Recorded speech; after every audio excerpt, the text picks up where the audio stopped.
you had that third failure in a row, did you think, I need to pack this in? Never. Why not? I don't ever give up.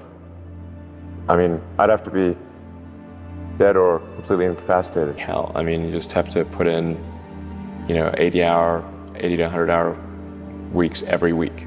All those things improve the odds of success. Okay. That in 1 year, you will achieve what they achieve. You will achieve in 4 months what it takes them a year to achieve. You need to work super hard. So what does super hard mean? Well, when my brother and I were starting our first company, instead of getting an apartment, we just rented a small office and we slept on the couch. And we showered at the YMCA, and we're so hot up we had just one computer. So the website was up during the day, and I was coding at night, 7 days a week, all the time. So briefly had a girlfriend in that period, and in order to be with me, she had to sleep in the office. So work hard like every waking hour. That's the thing I would say, particularly if you're starting a company. And I mean, if you do simple math, say like, okay, if somebody else is working 50 hours and you're working 100, you'll get twice as much done in the course of a year as the other company. I think when I was, 5 or 6 or something, I thought I was insane. Why did you think you were insane? Because it was clear that other people did not, their mind wasn't exploding with ideas all the time. They weren't expressing it. They weren't talking about it all the time. And you realized by the time you were 5 or 6, like, oh, they're probably not even getting this thing that I'm getting. No, it was just strange. It was like, I'm strange. When I was young, I didn't really know what I was going to do when I got older. People kept asking me, but then eventually I thought that the idea of inventing things would be really cool. And the reason I thought that was because I read a quote from Arthur C. Clarke, which said that a sufficiently advanced technology is indistinguishable from magic, and that's really true. If you go back, say 300 years, the things that we take for granted today would be you'd be burned at the stake for. Being able to fly, that's crazy.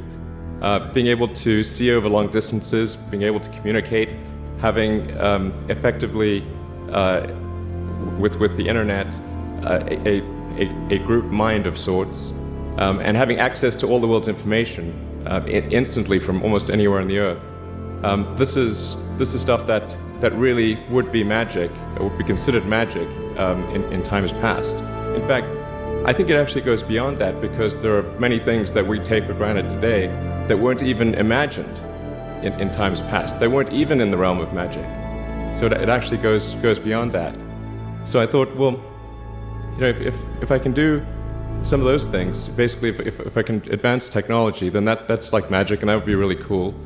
You have to apply a lot of hours to actually working. So the way I generally do it is I'll be working at SpaceX on Monday, and then Monday night fly to the Bay Area, spend Tuesday and Wednesday in the Bay Area, then at Tesla, and then fly back on Wednesday night, spend Thursday and Friday at SpaceX.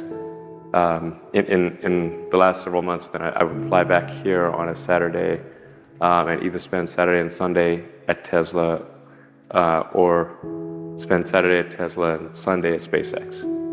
I was living in the factory in Fremont and the one in Nevada for 3 years straight. That was my primary residence.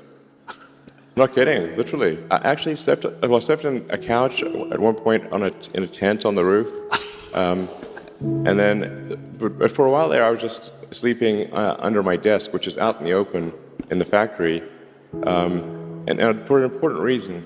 And it was damn uncomfortable sleeping on that floor. And always, when I woke up, I'd smell like metal dust. But actually, I stopped using the couch because there's a little conference room and a couch there. I stopped using the couch, and I just slept on the floor under my desk, so during shift change, the entire team could see me. If they think the sort of their leader is off somewhere having a good time, drinking Mai Tais on a tropical island, which I could definitely have been doing and would much have preferred to do.